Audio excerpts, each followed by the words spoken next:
Magandang araw kaibigan! Tuloy po kayo sa Felicidad's Channel. Sa mga kwento ng buhay at pag-ibig na hinalukay sa natatagong baul ni Felicidad. Pero bago po tayo magpatuloy, huwag niyo pong kalilimutan na i-like ang video, i-subscribe ang channel, at i-click ang notification bell para lagi kayong updated sa mga parating pa na upload.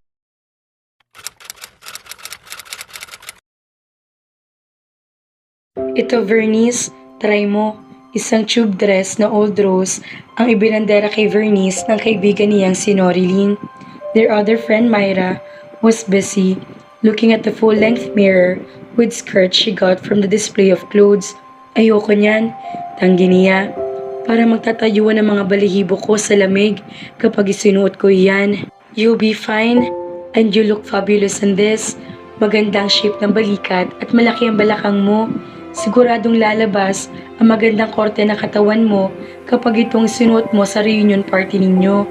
Hanggang ngayon ay hindi pa rin siya makapaniwalang napigilan niyang lumabas ang impormasyon sa mga kaibigan na nakikita na sila ni Greg. Nang ikalawang beses kasi silang nadala sa presinto ng binata, ikinausap niya si Troy na huwag sabihin sa fiancé nitong si Norilyn ang tungkol sa nangyari. Mabuti at madali naman palang kausap ito. Mag-slacks na lang ako.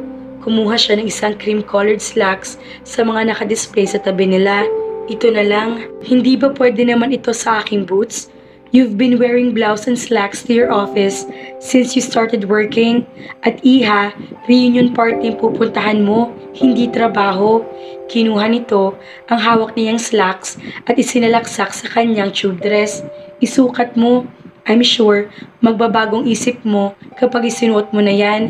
Hindi magbabagong isip ko, subalit, pinagbigyan na rin niya ito. Nag-uumpisa na rin kasi itong magpakita ng iritasyon. Marinela, hindi ba dapat ay ako ang nagsusukat ng damit dito? Baling niya kay Myra. Hindi siya pinansin ng kaibigan. Sa halip, ay kumuha pa ulit ito ng dalawa pang skirt, saka lang lumapit ulit sa kanila. Ayokong pilitin ang mga taong ayaw. Wala akong tiyaga sa mga ganyang bagay. Si Nori na lang ang bahala sa'yo. Magsusukat ako mag-isa rito. I thought you're my friend. I am. Tinitigan nito ang hawak niyang damit. You look good in that. Bagay sa iyong pink. Pero syempre, mas okay sa akin ang kulay na iyon. Nori, sigaw niya sa kaibigan nang mag-umpisa na ring mamili ng mga damit na susukatin at hindi naman bibilhin. Ikuha mo ako ng black nitong tube dress. Sa halip na sumagot, ay nagtabi lang ang mga kaibigan niya at nagbulungan. Pagkatapos ay hindi na siya nilingon man lang ng mga ito. Tingnan mo mga ito, aniya, natuloy ng mga kaibigan pero ayaw naman akong suportahan sa mga gusto ko. Buy that dress and you'll be our friend again. Mas bagay ba sa akin itong blouse? Yeah, isukat mo rin itong skirt. Naiiling na lang siyang pumasok sa fitting room at isinukat ng damit na ginigiit ng mga ito. Napataas ang isang kilay niya nang sa wakas ay makita niya ang sarili pagkatapos maisuot ang tube dress. Tama si Norilyn. The dress emphasized her nice shoulders and flaunted her hips. The old rose-colored complemented her fair complexion, creating a lovely and very sexy reptile na pangisi siya. No one could ever recognize me in this. Lalo na siguro kapag naka-makeup na ako. Greg would surely notice me. Hoy, Vernice, ano na nangyari sa iyo riyan? Buksan mo na itong pinto at nang malait ka na namin. She opened the door of the fitting room and presented herself to her friends. Subalit, malayo sa mga panlalait ang narinig niya sa mga ito. Nice, sambit ni Nori. Sabi na sa'yo magmumukha ka ng Cro-Magnon sa damit na iyan. Aba Vernice, may boobs ka pala. Sigurado mapapansin ka na ni Greg mo niyan. Nagulantang siya sa sinabi ni Myra. Si Greg? Oh, bakit parang nagulat ka? Hello girl, high school reunion kaya ninyo iyon. Natural na naroon din si Cortez mo, no? Ah, nakahinga siya ng maluwag. She laughed breathlessly. Oo nga naman, natural na naroon si Greg. Kakaiba ng tingin ibinibigay ng mga ito sa kanya. Nori, wag mo nang matawag-tawag na tao ulit itong kaibigan mo ha? Kasi parang lagi siya nawawala sa kanyang sarili kapag binabanggit mong bahagi pa lang siya ng ating mundo. Ano ka? Kaibigan mo yan, no? Sige, magpasapasahan na naman ninyo ako.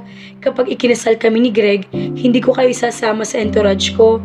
Mag-propose kaya ka muna gaya ng pangako mo noon, wika ni Myra. Hindi ganyan nangangarap ka ng gising. Asar na binalingan niya ito. Paano kung sabihin ko na nakapag-propose na ako kay Greg at pumayag siya? Nagkatinginan ang dalawa. Maya-maya ay nagsalita na si Norilyn. Dapat pala, mas malaki pang pinusta ko. Milyonarya na sana ako ngayon. Ano bang pinusta mo? Na magsisinungaling sa atin si Vernice? Pabalabag na muling isinara niya ang pinto ng fitting room. That was what she hated most, ang mapagbintangan sinungaling. I did propose to him, she said through gritted teeth as she took off her dress. And he accepted it. Kung gusto ninyo, uulitin ko pa ang proposal na iyon mismo sa inyong lahat. Tita Vernice, anong nakain mo? Bakit hindi ka mukhang anime ngayon? Hindi niya pinansin ang 12 taong gulang na pamangkin. Palakad-lakad siya sa kanilang sala habang panay ang sulyap niya sa salamin sa di kalayuan. Oo, maganda talaga siya ng gabing iyon. Pinaghandaan yata talaga niya ng husto ang gabing iyon. She wanted to look beautiful for Greg, for him alone. Kung hindi nga lang siya siguradong pag-uusapan ng mga kapitbahay nila, magagawin talaga siya. Alisin ko pa lang ng hapon, nakabalik na sa bahay nila mula sa pagpaparlor sa kanto. Mabuti na lang at kadikit niya ang bakla nag-ayos sa kanya, kaya hindi na nadisgrasya ang kanyang make-up. Isang tingin lang sa salamin, aminado siyang umangat at mas naging prominente ang gandang matagal na niyang itinatago. Oo, hindi na siya nangingilabot na isigaw ngayon sa labas na isa siyang magandang babae. Her heart jumped when she heard a car stop out of their house. She seized her nephew by the arm. Kent, sabihin mo, okay na bang itsura ko? Hindi pa ba humuhula sa makeup ko? Sexy ba ako? Bigyan mo muna ako ng 20 pesos, tita. Kinalimutan na niya ang pagtatalop ng buhay sa pamangkin nang sumulpot na sa kanilang pintuan ang pinakagwapong nilalang na nakita niya sa tanang buhay niya. Greg was wearing a navy wool pinstripe suit and a storm blue cashmere crewneck shirt. His hair was slicked back, but a few strands escaped and were now falling across his handsome face, creating the most delicious sight of a man there was. Hi! Nakangiting bati nito. Sorry, nalita ko ng konti. Medyo naligaw kasi ako. You look beautiful.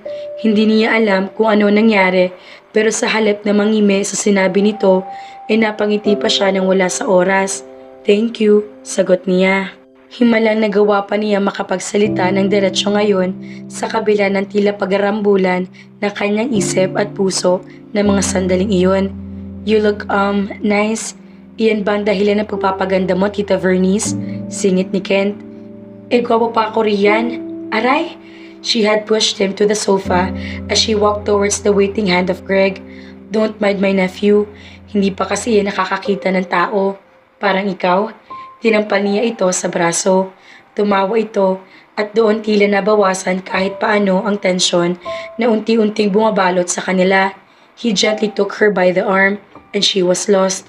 Huwag kang kabahan, wika nito paglabas nila ng bakuran. Hindi ka naman bibitayin sa reunion. Hindi ako kinakabahan. Bakit nanlalamig ang kamay mo? She tried pulling her hand away from him but he kept his firm but gentle grip. At hindi na siya binitawan nito hanggang sa makarating sila sa nakaparadang kotse nito, ang silver gray Cadillac XLR convertible. Sa iyo ito? Medyo. He started the engine. Ang yaman mo na ha? Nakakakita lang ako ng mga ganitong sasakyan sa mga bigating kliyente ng Globelands. Well, it only goes to show na hindi lang mga bigating tao ang pwede magkaroon ng ganitong sasakyan. Pahambol ka pa riyan. Pero ano nga ba talagang trabaho mo? I'm a chef and I own a fair amount of hotel restaurants in some 5-star hotels here and in Italy. Really? So mayaman ka na nga? Kung mayaman ako, hindi na dapat ako nagtatrabaho. Well, kung sa bagay, tama ka. I heard na nasa Italy ka raw nag-aral ng culinary arts. I didn't know you have a passion for cooking. Hindi ko rin naman ipinagsasabi iyon. Sa bahay lang namin ako nagbibida-bida sa kusina. May uncle ako magtatrabaho bilang manager ng isang hotel sa Italy at na makagraduate nga ako ay kinuha na niya ako rito upang doon mag-aral ng kolehiyo. He knew I wanted to be a chef so he took me in and the rest, as they say, is history. He had smoothly maneuvered the car into the heavy traffic as the roof closed in on them. Pinagmasdan niya ang pagsasara ng hood ng sasakyan. Wow! Ang galing! Parang magic! Tumawa lang ito. Isara na lang natin para hindi ka maalikabukan. Baka bago tayo makarating nito sa PUP, nasinghot na natin ang polusyon ng buong kamay nilaan. Good idea. Nabalot na sila ng katahimikan habang nasa biyahe patungo sa venue ng reunion.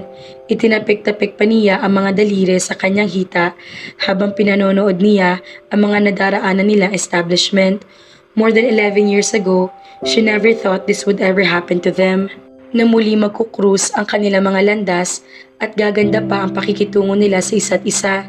Pagkatapos ang hindi maganda paghihiwalay nila noon, inakala niyang habang buhay na niyang kamumuhian ito dahil sa ginawa nito sa kanya. Pero nakakalimot din palang puso na mga bagay na hindi na dapat pinahahalagahan pa.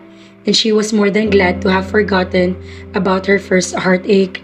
Dahil ngayon, isa na namang magandang pagkakataon ang nakalatag sa kanyang harap ang muling makasama ang lalaking minahal ng kanyang musmos na puso.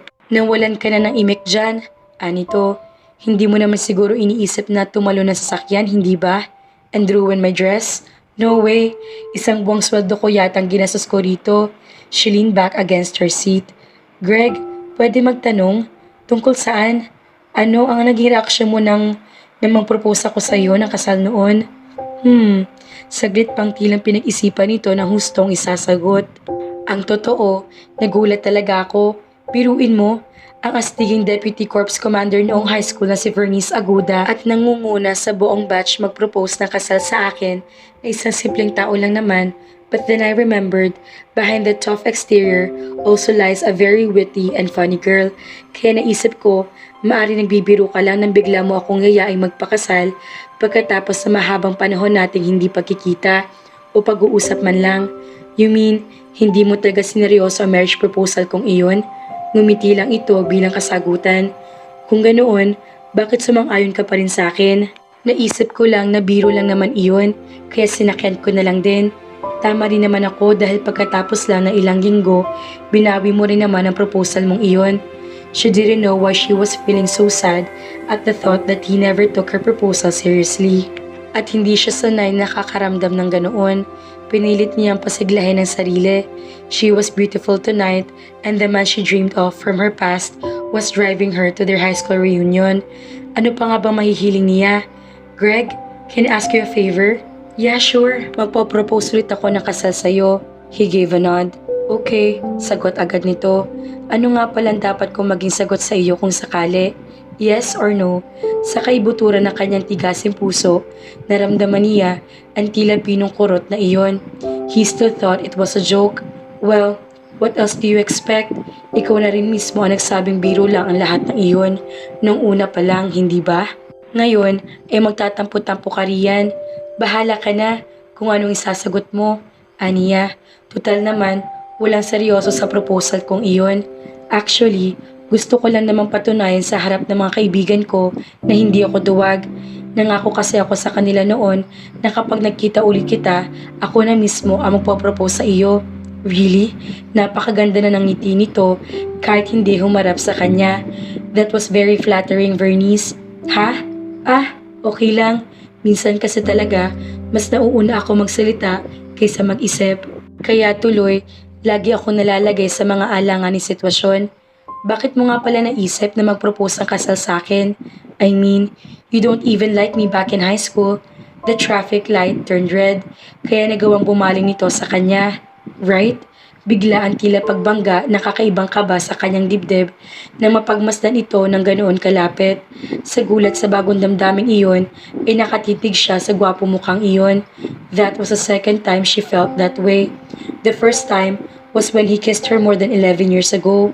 What does that mean? Bulong niya sa sarili. What? Vernice, you just asked me something. Oh, she continued staring at him, and that certain feeling was still there, growing even more inside her chest. God, I hate this, not knowing something that feel. Are you okay? Huh? I'm not sure. Could it be she was falling for him once again? Oh no! Oh no, no, no, no, no. Naka-go signal na. Are you sure you're okay? Nag-aalala pa rin ito nang muling umusad na kanilang sasakyan. You don't look so good. I'm fine. Sa wakas, nagawa na rin niyang ibaling sa ibang bagay ang kanyang atensyon. I think, bukas sa bukas din, kakausapin niya mga kaibigan. She needed to know what the heck was wrong with her. Napapalamutian ng mga Christmas lights, halogen lights, at maninipis sa tela ang kabuuan ng malawak ng PUP gym. May mga tables na maayos na nakasalansan sa gitna ng gym.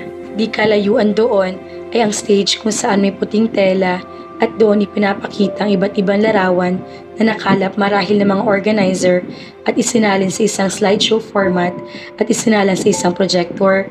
Kung iisipin, ay parang ang cheap ng gumawa ng concept para sa party na iyon. Subalit, dahil malalaking electric fan na nakasabit sa gilid ng mataas na ceiling, malamig ang buong paligid, bukod pa sa gumagalaw ang maninipis sa tela sa hangin na dulot niyon. The effect it created against the soft light and the halogen lights was like a dream. Merry Christmas, bulong ni Vernice kay Greg. Ikaw ha? Palibhasa, hindi ka nila naririnig, kaya nilalait mo decorations nila. He pulled her closer to him and whispered back. Tignan natin kung may mistletoe rin silang isinabit kung saan. Isa ka rin dakilang manlalait, ngunit hindi naman niya mapigilan ang sariling ma-excite. A mistletoe? Kapag nakahanap sila niyon, hahalikan kaya siya nito? Sinuyod naman niya ang bawat kisame na madaanan nila patungo sa registration booth. Kaya lang ni isa ay wala silang nakitang mistletoe. Gusto na niya pagtawanan ng sarili. Masyado ka kasing mahilig, Vernice. Nagpa-register muna sila bago tuluyang pumasok sa gym. Isang former teacher nila ang nasa registration booth kasama ng 3 pa mga bata sa mga ito. Aba Vernice, ikaw na ba iyan? Miss Umali? Mrs. Untala na ako ngayon. Ito ang kwela nilang teacher sa Filipino subject noon. Kumusta? Mukhang lalo kayatang gumanda ngayon ah. Naku ma'am, matagal na ho iyan. Itinatago ko lang sa madla para hindi ako pagkaguluhan. Ikaw talaga? Oh, sino naman itong gwapong kasama mo? Asawa mo? Ako ho si Greg Uzumaki Cortez ma'am. Yung lagi ninyong pinupuri dahil sa kagwapuhan ko. Pinagmasdan ito ng dating teacher nila mula ulo hanggang paa. Pagkatapos ay bumalik ang ngiti sa mga labi nito. Still good looking ha? Mr. Cortez? So, kayong dalawa pala ni Miss Vernice ang nagkatuluyan. Tignan mo nga naman ang pagkakataon. Samantalang noon ay hindi man lang kayo nagkikibuan. Eh ma'am, hindi ko siya asawa. Dalaga pa po ako. Ano? Ibig mong sabihin ay hindi ka pa rin narerendahan itong si Greg Cortez? Iho, napakabagal mo naman magtrabaho. Bago pa siya makapag-react ay itinaboy na sila nito papasok. Mag-uumpisa na ang party. Enjoy yourselves, okay? God bless. Kunot ang kanyang noo nang tuloy ay makapasok sa gym. Si Greg naman ay tatawa-tawa lang sa kanyang tabi. Anong nakakatawa? Tanong niya rito. Wala naman. Natutuwa lang ako. Dahil, wala lang din. Naku Greg, maghanap ka na nga ng kausap. Sige, doon na muna ako sa grupo ng mga dating kaibigan ko. Okay ka lang ba rito? Tila tinatambol na naman ang kanyang dibdib ng balingan nito. Mabilis sa dumistansya rito. Yeah, I'll be fine. Sinundan niya ito ng tingin habang patungo ito sa mga dating kaklase niya. He looked so dashing and so wonderful to look at as he walked across a wide gym. Kaya hindi na siya nagtaka na agad na nakuha nito ang atensyon ng mga babaeng nakapansin dito. She sighed. Hanggang ngayon, kaya pa rin mangakit nito ng atensyon ng mga babae nang walang kahirap-hirap. Vernice, nilingon niya ang tumawag sa kanya. Pamilyar sa kanya ang mukha ng babaeng tila nasa kabuanan ang tiyan at ang payat na babaeng kasama nito. Beth? Hart? Nagtilian ang mga ito nang tuluyang makalapit sa kanya. Napasama na rin siya sa excitement ng mga ito. Agad siyang hinila ng mga ito sa isang table na bakante pa at doon sila nagkwentuhan ng husto. Pangatlo mo na iyan? Tanong niya sa ipinagbubuntas ni Beth. Hindi rin kayo masipag gumawa ng Mr. Mo, no? Iyang si Hart ang tanungin mo kung ilan na ang chikiting niyan. Nilingon niya ang tinutukoy nito. Itinaas ni Hart ang nakabukas na palad nito. You already have 5 kids? Ano yan? Linggo lang ang pahinga mo? Ano ka ba naman Vernice? Don't make it sound like we've done something horrible. Eh ikaw, Nakailan na ba kayo ng hunky hobby mo na iyon? Hunky hobby? Sinundan niya ang direksyon inginuso ng mga kaibigan. Si Greg? He's not my husband. That was Greg? The Greg na pinagnanasaan mo noon? Dahil na napakaganda niyang puwet, sinamangutan lang niya si Beth. Kung magsalita ka, para isa akong dakilang manyakis ha. Bakit, hindi ba? Muling nilingon nito ang umpok ng grupo ni na Greg. Haya na nga, interrogation ng mga kafelisidad. Pero ano pa kayang ganap sa reunion? May mabuo kayang romance? Sounds interesting. Ano kaya mangyayari? Bitin ba kayo? Kaya naman, abangan!